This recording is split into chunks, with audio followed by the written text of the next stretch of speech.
All right, I just got back from my morning hike and I wanted to share with you, this is for the Retiring in Japan playlist, a little lesson that I learned, a cautionary tale, if you will.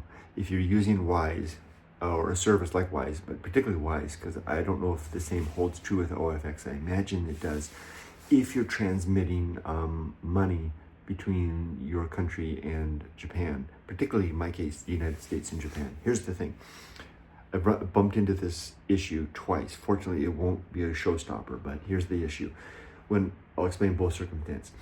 About 5 months ago, my wife, who came to Japan first, I stayed behind in the United States to settle business.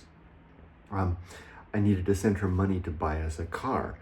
So we sent the money in actually, no, it was 3, because before then you couldn't send more than, that was before Wise raised its limits. You couldn't send more than 1 million yen per transaction. So the car was about just under 4 million yen to buy. And so I needed to send it in, I think 4 transactions. And what happened was that I sent the money in the first transaction, successful. And then when I went to send the money the next day in the second transaction, I wanted to wait a day. I found out, wait a minute, Wise has something that they need to hold off on the payment.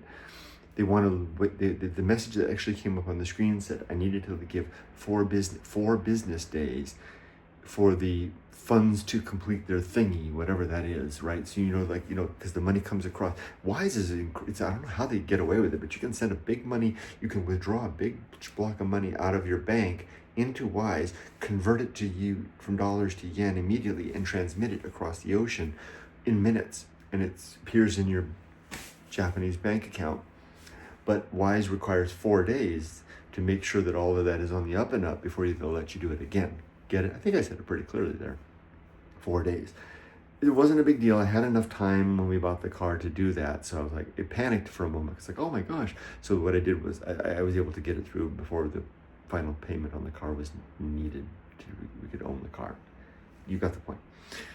But dang it, I forgot. Now we're buying a house and I forgot about that. Now Wise raised their limit above 1 million yen. Now we're buying a house. It's a much bigger purchase. But I still think they have like a $50,000 limit on transfers. So still I would have had to do it in more than one transaction. But what happened was I had planned to do it in 2 transactions. The house is under $100,000, so I could do it in 2 transactions. I did the first transaction. Everything went fine. Money's in our bank in Japan. I waited 24 hours to do the next one. I forgot about my experience with the car. Got to wait 4-day limit.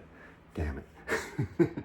Now, this is cutting a little closer. That's going to bring us, I have to wait till next week, which will bring us 2 weeks, within 2 weeks of the payment's due date for the transaction to close on the house. But still enough time to get it done. But still, pitter patter. So the long story short, 3.5 minutes in, is that make sure that you're aware of that remittance. When you're doing a remittance, make sure, at least if you're dealing with Wise, that they're going to want to wait 4 days after every big withdrawal from your bank and institution to do whatever you're going to do before you can do it again. So if you can, pull as much over as possible. Maybe call up Wise and say, hey, how much can I bring into my Wise account in one fell swoop, so that you know what your upper limit is. I think that covered it.